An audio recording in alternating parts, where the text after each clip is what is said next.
Bonjour chère communauté francophone et francophile.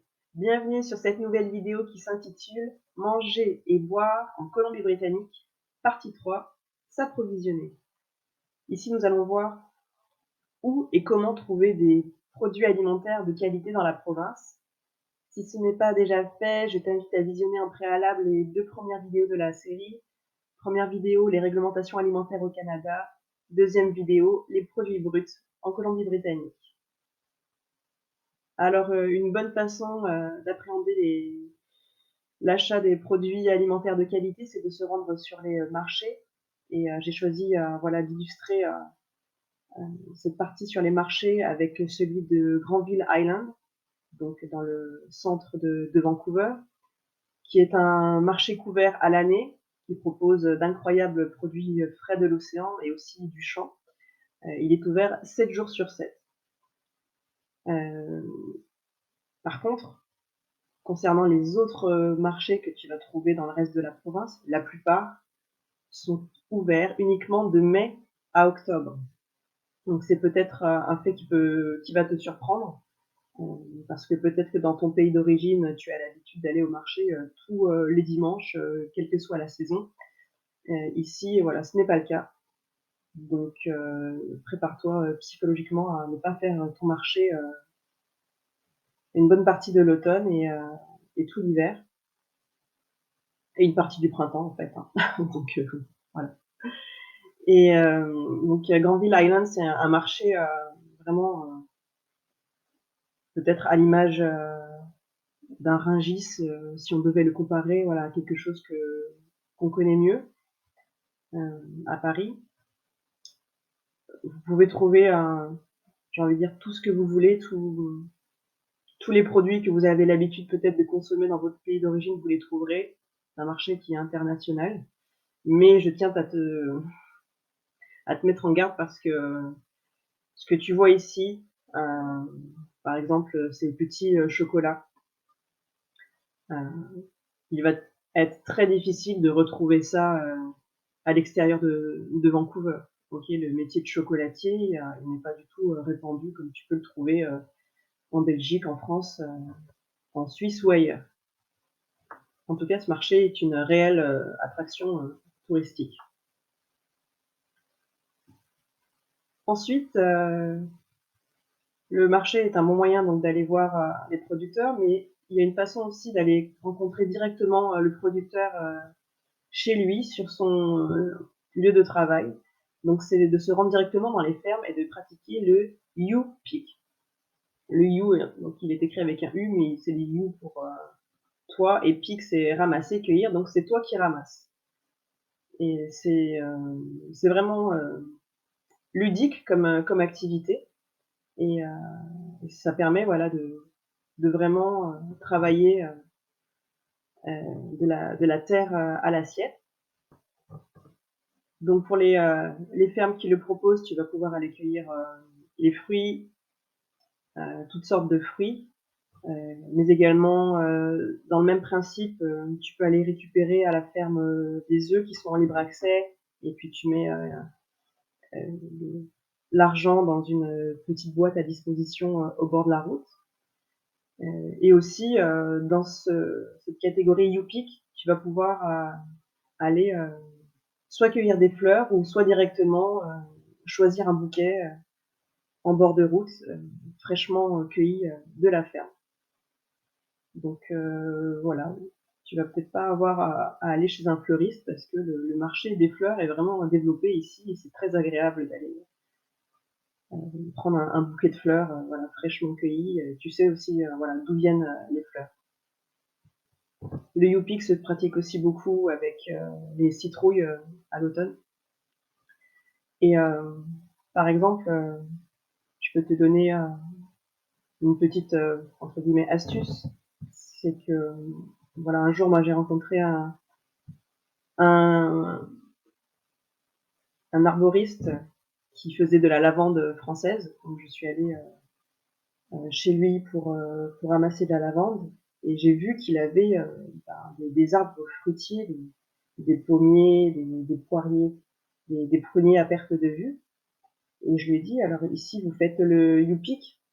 on peut venir ramasser soi-même. Il me dit, non, non, c'est tout ce que je fais, c'est à destination, voilà, pour l'exportation, quoi. Et en fait, voilà, je me suis bien entendue avec ce monsieur et du coup, moi, je lui ai dit que j'étais intéressée pour venir ramasser ses fruits, donc, parce qu'il habite à côté de chez moi et qu'il ne traite pas. Euh, il n'a pas de certification bio, mais voilà, il m'a montré comment il travaillait et ça me convient. Et il m'a dit, mais pas de problème, voilà, tu viens, tu ramasses les fruits qu'il te faut, voilà, on passe à la balance et puis voilà.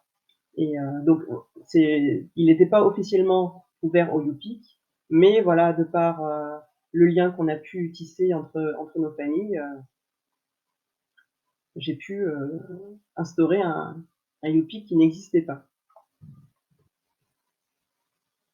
Ensuite, pour tous ceux qui cherchent à consommer organique, donc bio, en Colombie-Britannique, déjà en la matière, il faut savoir que la province est un chef de file du bio au Canada. La certification bio, elle existe depuis 20 ans dans la province. Et il y a un chiffre aussi, c'est que 66% des Britanno-Colombiens achètent des produits biologiques chaque semaine. Donc tu vas trouver cela plutôt encourageant. Par contre, je tiens à te prévenir, si tu viens de, de l'Europe et notamment de la France, tu es peut-être habitué au, au commerce bio, 100% bio, on peut citer la Biocoop, la Duclair et bien d'autres. Tu peux en avoir plusieurs dans ta ville. Euh, Ici, clairement, c'est pas le cas. Voilà, pour te donner une image, si tu veux avoir l'intégralité des produits bio que tu vas trouver dans une Biocoop en France, il va falloir que tu fasses au moins 3 magasins ici. Donc ça demande pas la même énergie et ça demande une adaptation et une nouvelle façon de voir sa consommation aussi. Donc ici, ce que tu vas trouver, c'est plutôt des magasins dits natural food, donc alimentation naturelle, et tu vas rarement trouver des magasins organic food, parce que dans ces natural food, ils vont mettre des deux, ils vont mettre du bio et du non bio, ce qui est parfois un casse-tête, parce que dès que tu baisses la garde, hop, tu te retrouves chez toi avec une bouteille d'huile d'olive qui n'était pas organique, et toi tu cherchais ça, et voilà, tu t'es un moment d'inattention, et voilà. Les chaînes donc de magasins qui produisent, en tout cas qui proposent des produits bio, il y en a peu. Je t'en ai mis un qui est le Choices Market, que tu vas trouver dans les plus grandes villes, et le Pomme Natural Market. Et après, ce sera des commerces indépendants de natural food avec leur nom. Et aussi, tu vas pouvoir trouver des zero waste stores, donc des magasins dits zéro déchet. Donc ça aussi, tu dois connaître peut-être dans ton pays. Mais le problème, c'est que c'est du bio et du non bio, tout mélangé. Puis même souvent, ils savent même pas si leur produit, comme ils arrivent en grande quantité, est organique ou pas. Donc ils se mélangent eux-mêmes les pinceaux. Donc oui, il n'y a pas de déchets, mais pour moi, voilà, le travail, il n'est pas fait jusqu'au bout. Donc je lance un appel et il y a un marché à saisir si tu veux ouvrir un commerce 100% bio et sans déchets. Eh ben écoute, voilà. Alors, est-ce qu'il y aura les consommateurs? Je pense que oui. Voilà, mais voilà, pour moi, l'offre manque cruellement. En tout cas, même d'un magasin bio, 100% bio, voilà, qui ne prennent pas la tête. Voilà, je pense qu'il y a beaucoup de choses encore à développer. Donc, si tu as cette fibre commerciale et organique, bienvenue. Pour continuer d'illustrer le bio en Colombie-Britannique, tu peux aussi faire ton marché en ligne. Et là, je te présente une société qui s'appelle Organic Matters Food. Et c'est une entreprise locale située à Nelson. Nelson, c'est dans le centre sud-est de la province. dans la région des Kootenay et donc c'est une épicerie en ligne et voilà, je te montre un exemple de ce que tu peux trouver.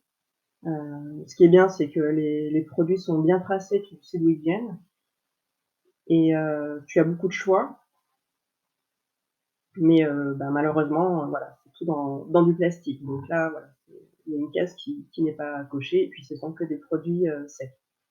C'est ce que je te disais, il va falloir que tu t'organises en fait pour retrouver le niveau bio que tu avais l'habitude de connaître, si c'était le cas, bien sûr. Ensuite, je te présente aussi une ferme biodynamique où tu peux faire ton marché en ligne et tu te rends après à la ferme pour récupérer ta commande. Donc c'est une glacière, comme tu vois sur ton écran, qui t'attend. Et, et voilà, tu as mis bien sûr une heure d'arrivée, et puis voilà, tu récupères ta commande. Donc la biodynamie, pour ceux qui ne connaissent pas, c'est un cran encore au-dessus du bio. Voilà, il y a beaucoup plus de respect de la terre, des rotations, l'utilisation du compost, et puis utilisation aussi des rythmes saisonniers, de la lune, etc. Et les produits sont vraiment très bons, je tiens à le préciser.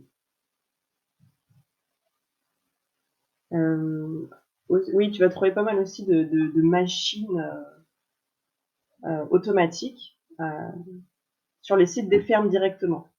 Donc tu vas trouver des produits soit bio ou locaux.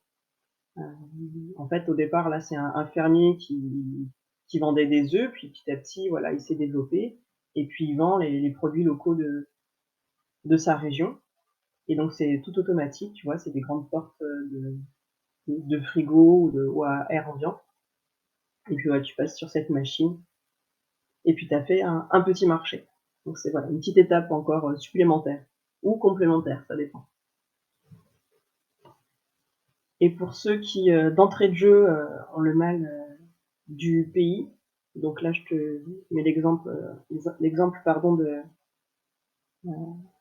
la cuisine française, où est-ce que je vais pouvoir trouver des choses qui ressemblent à ce que je mangeais avant, parce que il se peut que tu ne trouves pas, et ça j'en parlerai dans notre vidéo, euh, des produits qui correspondent à ce que tu connaissais. Euh, il va falloir s'adapter, mais en tout cas, il y a quand même des solutions pour trouver exactement les mêmes produits. Et je t'invite à consulter les sites internet du consulat de ton pays, à Vancouver. Par exemple, si tu vas sur le site internet du consulat de France de Vancouver, ils ont référencé toute une liste des commerçants, producteurs, euh, voilà, qui proposent des produits de tradition française. Ok. On verra ça plus tard. Cependant, c'est une bonne initiative, mais tu vas te rendre compte que la plupart de ces producteurs sont situés à Vancouver. Euh, tu n'avais peut-être pas l'intention de vivre à Vancouver, parce que la Colombie-Britannique, c'est grand. Mais il y a aussi dans les Kootenay, la région dont je parlais tout à l'heure avec la ville de Nelson, des initiatives de, de commerçants francophones ou qui se sont formés dans la francophonie en France, par exemple, en Belgique, en Suisse, et qui ont rapporté ce savoir en Colombie-Britannique. Donc tout ça est référencé, voilà, je t'invite à le consulter sur le site du consulat. Et aussi, essentiellement à Vancouver, tu vas trouver des restaurants tradition française, il y en a quelques-uns. Et celui que je peux te conseiller, son nom, c'est Salade de fruits, donc le nom est en français. Et là, c'est vraiment un super restaurant, aussi bien en termes de qualité de la nourriture que tu vas trouver, et puis la sympathie des propriétaires, de l'ambiance qui règne autour de ça. Donc quand tu as un petit coup de moins bien, voilà, si t'es pas trop loin de Vancouver, bah, tu peux aller dans ce restaurant Salade de fruits qui va voilà, te redonner un petit peu d'énergie et de baume au cœur pour continuer ton expérience. Et enfin, je vais terminer quand même en te donnant une liste de supermarchés de la grande distribution pour que tu puisses aussi avoir quelques noms en tête. Donc, je t'ai mis des noms que tu vas retrouver partout dans la province. Si tu cherches de l'organique, tu en trouveras un petit peu, comme dans les supermarchés classiques, voilà, très très emballés et de moins bonne qualité évidemment. Néanmoins, je m'arrête sur Costco. Costco, c'est une enseigne américaine et il y a quelques enseignes en France, je crois. Et ça fonctionne c'est un magasin libre-service de gros qui fonctionne avec une adhésion annuelle de 60 $ pour le premier niveau, puis ça peut aller jusqu'à 120 $. Donc il faut adhérer et puis tu as accès à un très grand choix de produits et notamment à des produits de l'Union européenne.